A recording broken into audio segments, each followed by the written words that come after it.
Welcome to, what is this, episode 6, I believe. Lucky Jake number Nulph 6. Show here at the Edinburgh Hotel. Thank you, however, you may be joining us.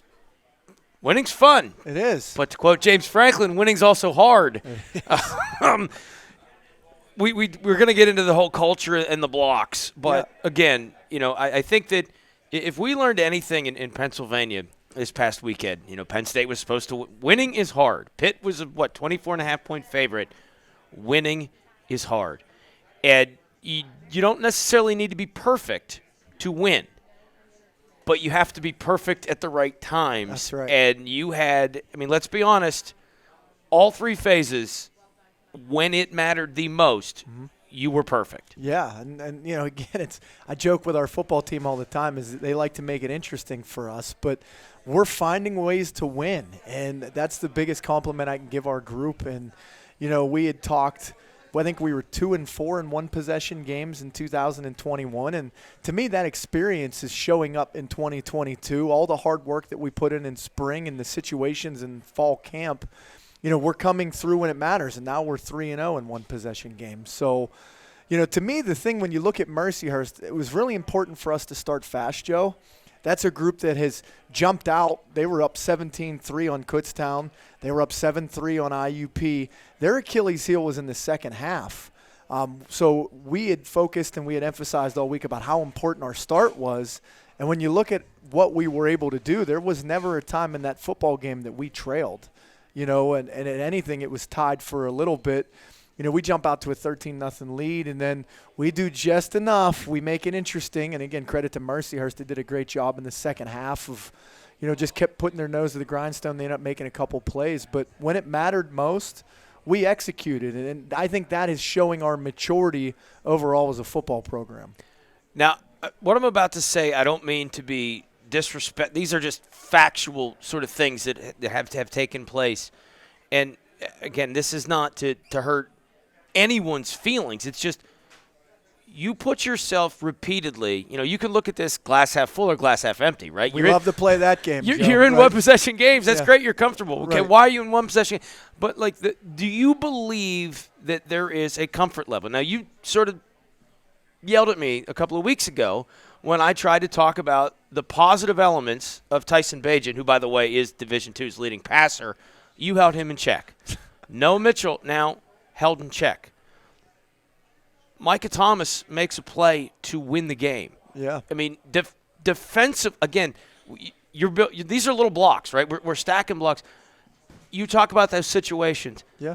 To what degree do you think the carryover from the pass defense against Shepherd, the pass defense against Cal, to being clutch and not giving up a touchdown, and it was the pass defense that did it? Yeah. No, these are all situations that the biggest thing for us is we want to make sure that we are improving every week. And every single game is a chapter in the book, and we're writing a story as we speak in 2022. And, as long as we're continuing to get better and we are learning from those experiences. And, they had all the momentum. They were down 13-10 and had a really nice drive going. And we didn't blink, and they made some plays. And like you had mentioned, the 3rd and 5 from the 5-yard line on the fade ball with Micah, he played it as textbook as you could possibly play that route. It was clinic and went up and made it. And, from that point on, and I think I had mentioned this to you in our post-game conversation, once they kicked the field goal, I could feel it on the sideline. We were going to win that football game. And the kickoff return unit came out. We had our conversation. We expressed how important it was for us to set up the 2-minute offense. And I think we took it out to the 33-yard line. And credit to Coach DeMayo and Coach Tiz and the offensive staff and our offensive group. They went out in that final series, Joe, and I think Isaac was 6 for 7. If he was really 6 for 8 if you count the spike to stop the clock. But he was 11 plays, 63 yards, 235. Yeah, and he played quarterback. He showed so much growth in that final drive where he didn't force the game. He took what the defense gave him, and he was on. And our receivers made a ton of plays in that.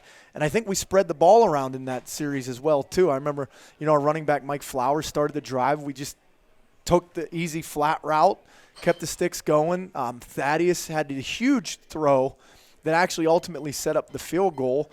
Mike Watkins had 2 catches on that drive. Nico Mervos had a nice catch. So, Ike was spreading it around, and it was just he played quarterback. And, again, credit to the offensive line. It wasn't pretty at times on Saturday, but when it counted the most, they kept him clean so he could read the defense, and he delivered. And that was the most encouraging thing was, we had been in these adverse situations before. Look at Bloom. It's a tie ball game. We fumble it away. They go up 17-10. We just keep playing.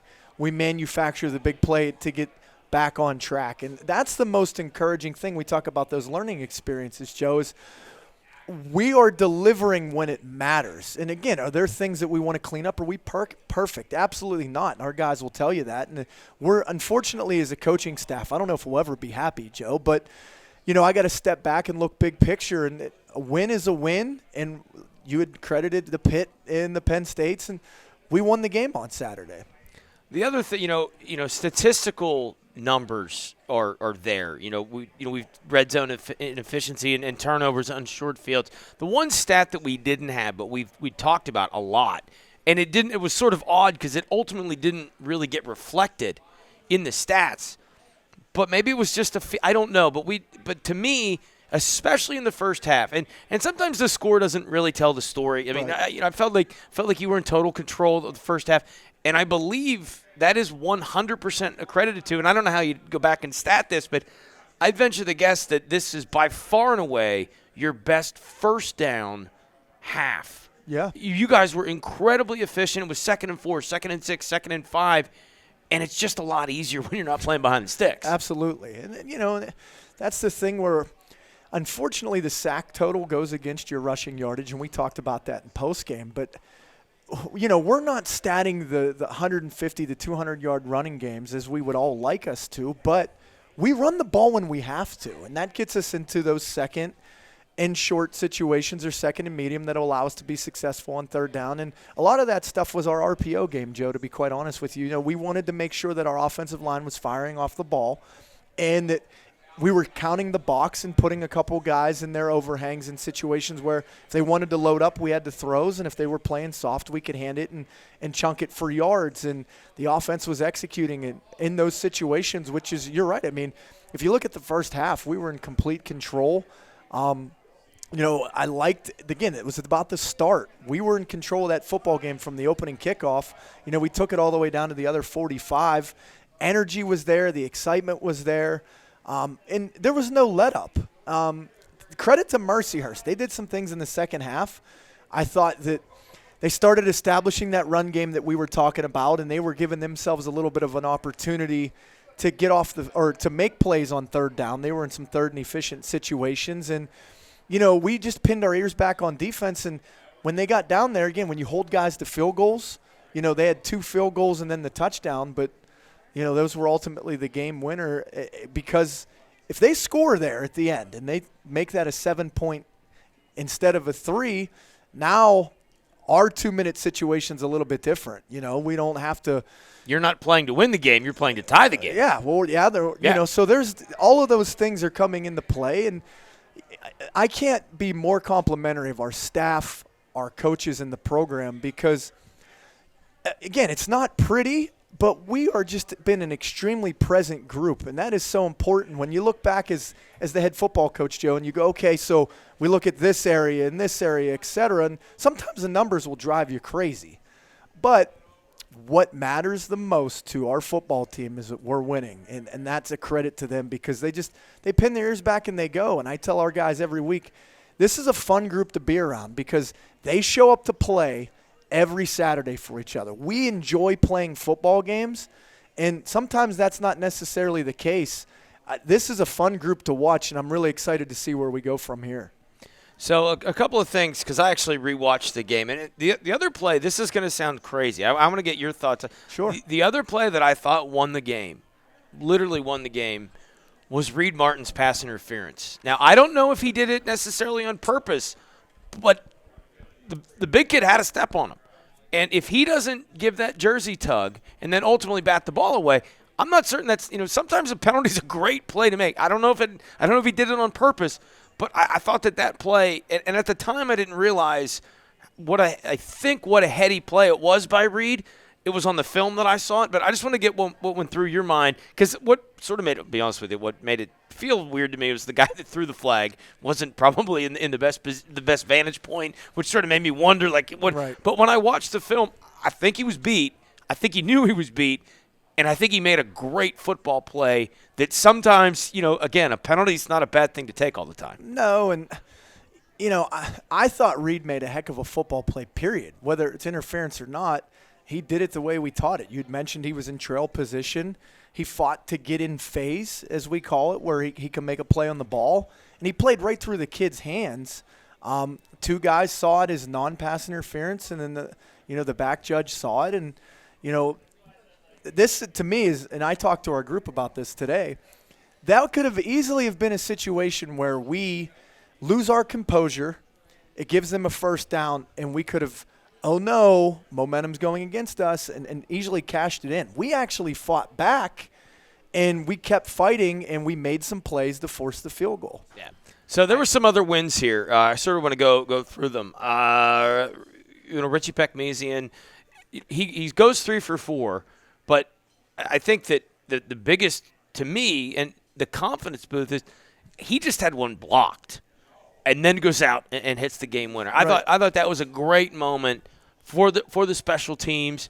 Obviously, that to me that was a great win.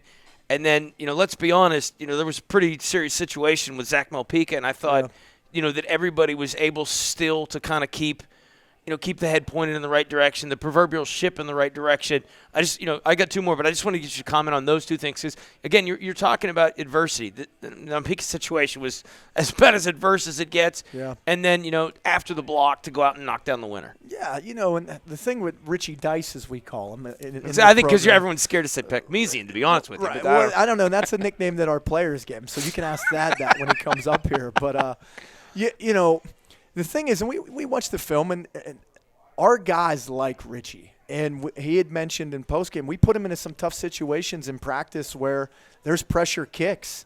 And he rises up and he makes those in practice. For his psyche to now actually execute them in the game, we're hoping, his confidence is high, especially after the one that was blocked. And he'll be the first to tell you, he just didn't hit a clean ball. Snap was good. Hold was good. I think he tried to put too much into it because of the wind circulating at that end. It was a little bit of a tougher kick, and he just didn't follow through, and he kind of punched it instead of elevating it. And, hey, they froze him too. He hit the one that went through on the freeze, and then he hammered the one that went through for the game winner. He works extremely hard. He's a likable kid. He's a guy that's new to our program. He transferred in here during camp, and he's been absolutely outstanding. I'm really excited to see where he goes from here. And as far as the Zach Malpica thing, I mean, that was a very tough injury. Our hearts, our thoughts, our prayers are with him. I got an opportunity to see him today. He's doing well. We'll get him back at some point. Unfortunately, it's just not going to be for the 2022 season. But that's unfortunately and fortunately, we play football, Joe, and there are injuries all of the time. And you hate to see them, but, we're in a contact sport. It's a physical game played by physical people. And Zach Malpica is a physical guy. He's a young man that is a freshman that has worked his way into the starting lineup and had a great week of practice and was really looking for the opportunity to play almost every down. He'd been kind of a role guy, and it's just unfortunate. The thing that Zach had mentioned to myself and Coach Papley that when we were out there with him was he just said win. And that just tells you about the character of the young man. He's like, go out and win this thing for us. And we expressed that to the group, and we did exactly that. And I know our guys have been, reaching out. We're a close group. It's nice to see how close our football team is, and it's showing up in the win column. 2 other things. By the way, Thad Standfield will be joining us momentarily. 2 other things that I thought was a big win because, we talked about, Isaac, confidence, consistency, all that. He made a throw in that ultimately the game-winning drive that made your mind up for you. Yeah. I think that's a monster win. Thad worked back, open to him, put it right on the money. Thad was ultimately wide open, but, he didn't hesitate. It was just a reactive thing. And, I think the more Isaac can just play, the better off he's going to be. Absolutely. And look, this is the first game that he played without a turnover. And to me, that's tremendous. And we have these conversations, whether it's myself, whether it's Coach DeMeo, that you got to play quarterback. And sometimes punting isn't a bad thing, especially when you have a weapon like Reed Martin. And, the way the defense has been playing is, make the other team have to go and drive the football and take what the defense gives you. And Saturday was a tremendous example of that. Mercyhurst did some things, Joe, where they were dropping extremely deep, and they were kind of taking away the middle of the field and the intermediate areas that we like to throw in. And Isaac was just checking it down. And, there were a couple plays that, whether it was our running backs or I know Thad in two particular situations, just caught it and made a couple guys miss, and that's the ability that he has. And we had some tremendous blocks downfield from Mike Watkins and Nico Mervos where we spring it and a 3-yard completion turns into a 20-yard gain. That's where his growth came. And, we had talked post-game about Hugo. I think that he finally grew up in that drive. You said you felt that, and I don't disagree with you. And the leadership that Isaac possessed, he was excited. We had everybody, the juice on the sideline. That's when I tell you that I knew we were going to win that football game, it was just from the feel and the energy. Our guys were excited to go out and execute that drive. The other highlight, and certainly is a position that there was a lot of question just based on replacement. Ty Thornton had been playing so well, but J.R. Tellington comes in. Pick 6, 11 tackles, a tackle and a half for loss. I think officially ended up being the West Defensive Player of the Week in his first career start. I feel bad for him now because now I expect him to be an All-American next year, then declare for the draft after that because it's only going to get better from here. I'm glad that you're not in the house, Joe. Let's just say that. But that was I don't think there's a show that had gone by that because Thornton and Charleston are played well, but let's be honest, they're not prototypical size to play inside. That's a body now that you could. Yeah. I was impressed. Tell us that story. Yeah, JR is a great kid. He's a freshman. He was having some health issues, and we finally got him cleared 2 weeks ago and started getting him working through everything. And we all just said, "Oh wow, I wish we'd have had him in camp," because he's a natural. He is exactly what we thought he was going to be. He may be better actually. You had mentioned his size. He's a great technician. He works extremely hard, and he is physical. And that was the thing where, Mercyhurst had been running the ball really well. And, the week before against Cal, we didn't stop the run at all. And to get him in the lineup and not to be sure exactly what it is you're going to see when prime time hits, we were so pleased with not just him. You had mentioned the Ty Thorntons, the Avery Ennis's, everybody on that front. Let's be honest, it wasn't an exciting game. They tried to establish the run. We prevented them from doing that the majority of the game, and that's a credit to the front seven. We had mentioned last week when 4 of the top 5 tacklers in your defense is the secondary, that's generally not a good day at the office, and that wasn't the case this week. It was the front and the linebackers, and his best football, JR, is still ahead of him. That was one start. So, your expectation level is probably a little higher than ours, but, he's a guy that's going to be certainly fun to watch. The interception, that was a tremendous individual play. They tried to throw a screen over his head, and he got up like a skill guy, tipped it to himself, and then brought it down and ran all the way in for a touchdown. So, yeah, he is certainly going to be extremely fun to watch. I think Coach Papley described it to me as a bear batting a beehive to try to get to the honey. But worth noting, Clay Cunningham, both picks, I believe he had both middle pressures, forced their quarterback to throw off his back foot, not get a good base. Because after I was watching that film, and I'm like, boy, if he gets his foot down, that ball probably he doesn't get the deflection because there would have been more zip on it. It probably would have carried him further than it did. But JR made a great play and then took it in from 17 yards out. We're gonna take a quick timeout. Thad Standfield is gonna join us, And then, of course, we look ahead to Gannon and, of course, homecoming, but a 16-13 win. And, again, on a wild weekend, winning is hard. Yep. You take them any way you can get them. But you guys, again, improved to 3-0.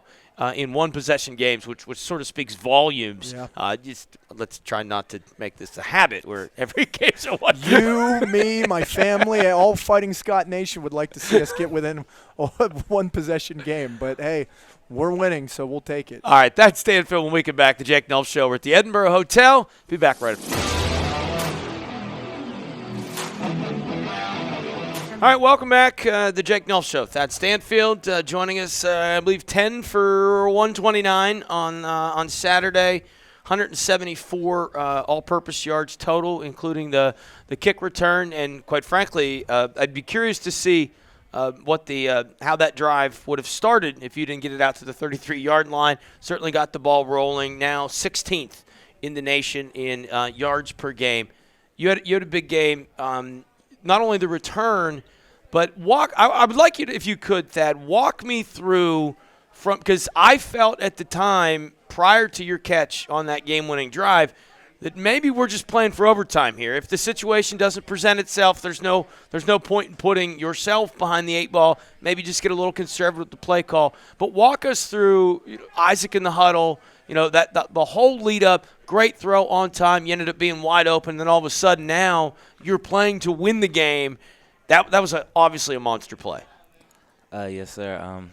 Well, 2 minute, we knew that we had to come out and just execute. And I think it started at practice on Thursday when we had our 2-minute drill. We executed very well there. So we all just knew that we had to lock in. Yeah. Now, I don't know. I walked past you before the game, and I said, be special today. Did you do that for me? I tried, yes, sir. 10 catches is a lot. Maybe not. Coach had talked about some of the things they had done defensively. 10 catches, 129. Most of which was after the catch. What were they doing? Obviously you guys had to adapt. I mean, you were running some really shallow drags and crosses. Was that something that was always in the game plan, or did you guys have to make that move on the fly? It was always in the game plan, but after the catch is something that we emphasized since we've been here, and that's something that all of us receivers do very well. And I just know, if we don't make that first person miss, that we're gonna get on each other about it. So we didn't really want to hear that. Now we cannot get too in depth because we might get in trouble. So as how about this? If you were telling my mother, how would you define or explain the conversations in the huddle when you're going to win the game? What's it like? Is it just Isaac's huddle? I mean, who's the guy that says we're going to win the football game? Well, Isaac came over to the huddle and just told us, let's go. It's our time. It's what we got to do. So we all just locked in, and we was all on the same page and did what we had to do. Now, Thad, you've got a very unique group of wide receivers. Mm-hmm. I don't mean this as a negative, but it feels as if Mike Watkins is probably the home run hitter. You're a guy that bats for average, yards after the catch, a physical guy that's certainly not scared to go across the middle. Armani's the same way. Nico is a wonderful blocker downfield. Now you got Hopkins in the mix here. What do you think is the difference in terms of what you're seeing? Because Mike had a pile of yards per catch last year. Mm-hmm.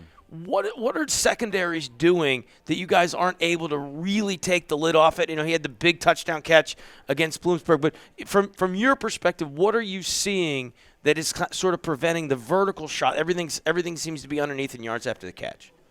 Well, I think a lot of teams in the PSAC know that we have speed that is really kind of unguardable. So I think they're dropping back a lot, taking stuff away from the middle, but that just leaves everything open underneath, and we're all guys who can make the first person miss, so it's not really something we're too worried about. But when those deep shots are there, we're going to take them. Yeah, and of course, that's the thing is that you gotta play the game. You gotta play the cards you're dealt, right? If you're playing cover 3 with safeties that are 30 yards off the ball, it's pushing it downfield doesn't make a whole lot of sense. But from your perspective, if you could, because again, I'm very interested when that play. When did you know that you were going to be almost wide open when you came out of your break? Were you like, why? There's nobody here, because you had not had any shot downfield, if my memory serves me correct. Walk us through that play if you could in slow motion. Well, we had ran that play a few times before, but our receivers on the outside are normally open off of that route. But I just knew, like, after getting past the apex player that I was going to be open in the middle of the field, so I kind of tempoed down a little bit for him to see me, and he saw me and delivered the ball. Yeah, certainly on time, and then ultimately leading up to a win. I'm going to ask 174 yards, 16th in the nation in all-purpose yards. The kick return out to the 33-yard line. Obviously, if you don't return it out there, maybe we're having a different conversation. In terms of the special teams, I always joke, special teams are like taken for granted. Nobody notices them until they don't work. Right. Yeah, special teams is emphasized a lot.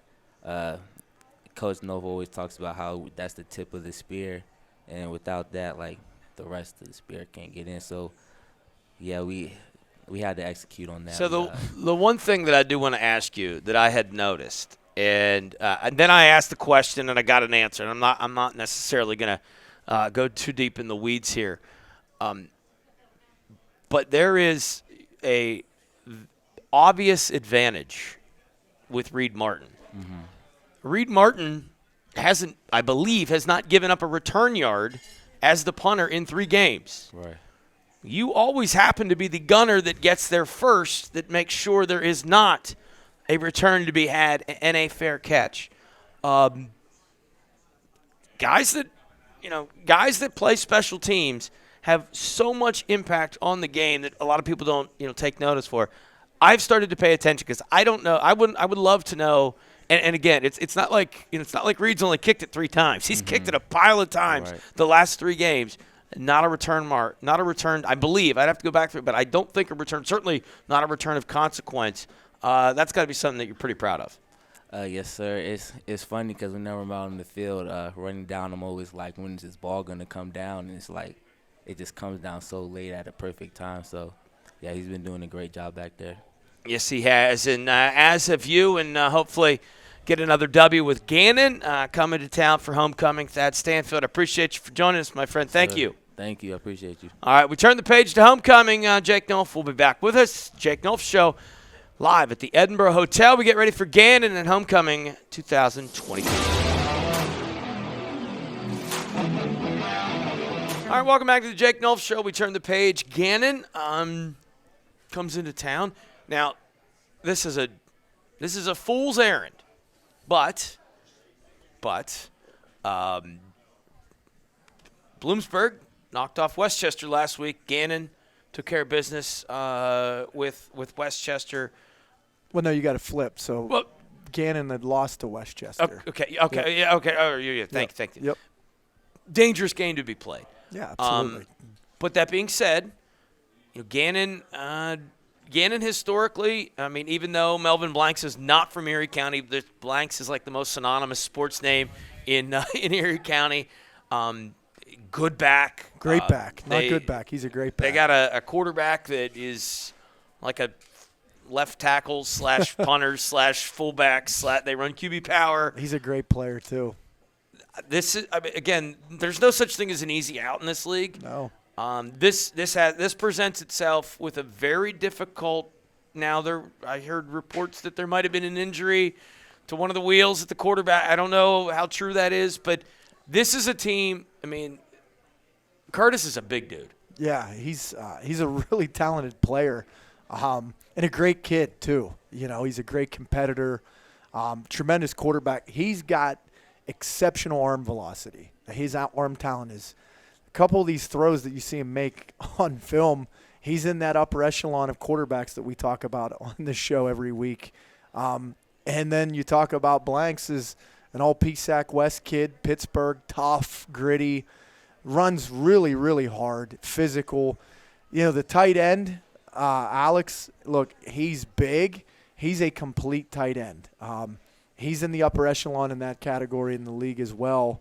And then the wide receiver, number 1, he's a weapon.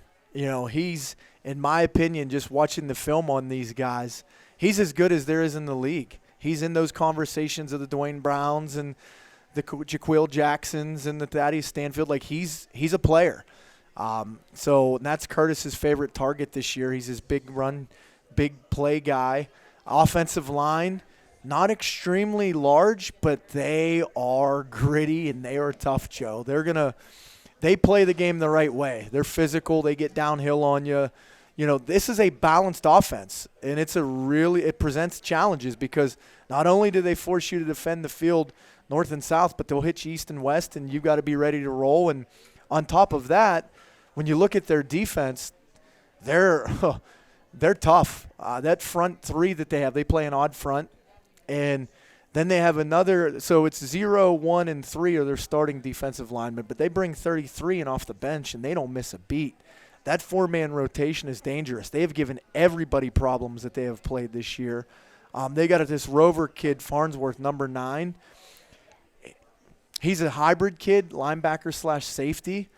When he sees ball, he goes and gets ball. I mean, this is a fun group to watch on film. They play the game the right way. They're physical. They're fast.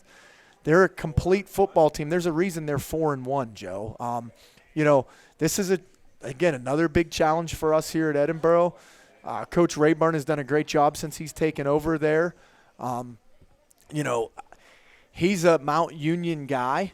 They do some very Mount Union-like things as far as the offensive scheme. But when you know the head football coach is coaching the offensive line, that tells you a lot about how they're going to play, and that's physical. And then, like I said, that personality has certainly carried over to their defense this year. Those guys fly around. They make a ton of plays. They're physical. They're long. And they're balanced. They stop the run, and then when you get into those bad passing situations that we talk about on 3rd and long, they can hurt you. Not just from rushing the passer, but they can hurt you from a legitimate coverage standpoint because they got some very, very dangerous weapons at safety and corner. The other question I had about Rover, you know, that's a guy. I mean, how much freedom does he have? And you know, that Farnsworth's a guy you sort of have to know pre-snap where he's at on every play, right? Absolutely, yeah. He's a guy that's going to be smack dab in the middle of their defense. It's a 3-high safety look, and you know, is he going to be in the middle? Is he going to buzz down? Is he going to work out? And they're going to exchange. I mean, you've got to know where 9's at and be accountable for him in all phases of the game. And you know, the thing that with a 4-1 football team like Gannon is, you know, you had mentioned the Westchester game. That was a game that they were up in the second half. Westchester kind of broke their back on a couple big run plays. And they established Westchester's running back, 13. I don't know if you remember from us playing them a year ago. He's a tremendous back. He's big. He gets downhill, but he has little guy speed. He kind of hurt them a little bit in the second half. And, you know, this is a battle-tested group. It's not a group that's just been playing and they've been cupcakes. They've been in some battles and some wars, and, you know, we're certainly going to have our hands full on Saturday. Now, I did want to ask you about your running back room. You had a new face that sort of surprised some people, and I thought he played pretty well. Yeah. You know, it's funny. We've been by committee in that running back room here for the last couple of weeks because of our injury to Anthony Williams, and we're certainly hoping that Anthony comes back this week. You know, Karamagu Silla was the young man that you're speaking of, and he did a really good job. The thing that I like about Silla is he's a downhill guy. You know, there's no wiggle, there's no juice. He plants his foot in the ground and gets north and south. And some of those efficient runs that we were talking about to get us in the second and manageable situations, a lot of that was just on him and his effort.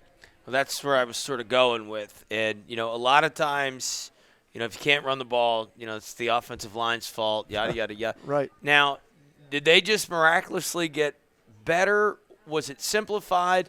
Or did Caramongo just not dance, not hesitation, just hit it more quickly?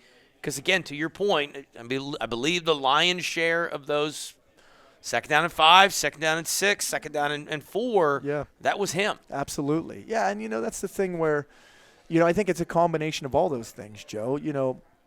We – by committee at running back's tough because you don't really get into a rhythm, and you want to feed a guy. And between Mike Flowers and Angelo Bartolini and Zidane Thomas and, those guys all kind of had their little packages, but we started feeding Scylla because he had a great week in practice and he put some really good things on tape. And that's our mantra, and that's the entire staff, Joe, is if you don't do it in practice, you're certainly not going to do it in the game. We don't believe in gamers at Edinburgh. You better go out and make those plays in practice so you're not going to make them on Saturday. And he was flashing all week, and to his credit, he just works extremely hard, whether he's at scout, whether he's getting third-team reps, second-team reps, etc.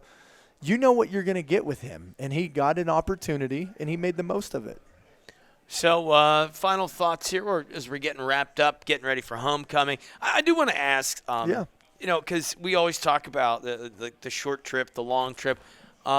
Is homecoming, I don't know if I'll be honest with you, I don't think when you're in school you care about homecoming because you don't really know. I mean, you're already there. It's not, it's not necessarily too dissimilar. Yeah. It's when you get out of school. But is there, at all a distraction in your opinion with homecoming? I mean, I don't know. That's a great question, Joe. I mean, I know when I played in college, it was exciting because the alumni would come back and you'd get an opportunity to, play in front of them. But, you're still a football player. You're still playing a game. Now, instead of it being at noon, it's at 2 o'clock. But to me, being older now and, being in the coaching profession for 18 years as I've been, and I appreciate the homecoming because of the alumni that give back to the program. And I try to articulate how important it is to our group that, look, all of these guys that are coming back to watch you play all have stock in the program. So whatever jersey number that you're wearing, those guys have bought and they own that thing. So it's our responsibility as Fighting Scots that we got to go out and we got to put on a show for those guys and not let them down. So I think that's where if you're a player, you look at it as, it's kind of just another game. But, when we're emphasizing that to our program, they're certainly going to understand how important homecoming is from our alumni. And all those guys that have paved the way in the program previously, we want to make sure that we go out and put on a heck of a performance Saturday. Well, don't believe him. He told me he wants every game at 10 o'clock in the morning. He is not telling you the truth about the 2 o'clock start. All right, 2 reasons you win, 2 reasons you lose. I look at this and the matchup. It's pretty similar to what we talked about last week, I think, in the Mercyhurst situation. If we can run the ball to get ourselves in favorable downs and then prevent the quarterback runs with Curtis and the blanks on the other side of it and get them into third and long situations, that's where that'll be the tail of the tape. And then the turnover battle. And as simple as those things sound, when you look at our games and unfortunately in our 2 losses, the turnover battle, we didn't win those and at all. It's not even turnovers. It's turnovers at the worst time possible. Absolutely. And that's where, we were +2 on Saturday and we didn't give them back. And that is going to be such a vital part of this football game because if we can create those takeaways and continue to give our offense extra possessions, you just like your odds. And unfortunately, when you give the opponent the ball more than you have it, well, then your odds certainly go the other direction. So I think the ability to run and stop the run and then take care of the football and take it away is your tail of the tape. All right, I hope everybody can make it out to Sox Harrison, 2 o'clock kickoff. Don't forget the pregame show built by Hobbs Lumber starts at 1 o'clock. That's on Cool 101.7. Appreciate the time, and certainly it's a lot more fun on the left side of the win-loss column to do this, right? Absolutely, yeah. So let's just keep winning, and then we'll just have all the fun in the world, right? I like the sound of that, Joe. Let's keep winning. All right, we'll be back next Monday for the Jake Nulph Show. Thanks to Pat and everybody here at the Edinburgh Hotel. Hopefully you can make it out on Saturday for the homecoming, and, of course, the Gannon Golden Knights come to town. We'll talk to you next week. Go Burrow.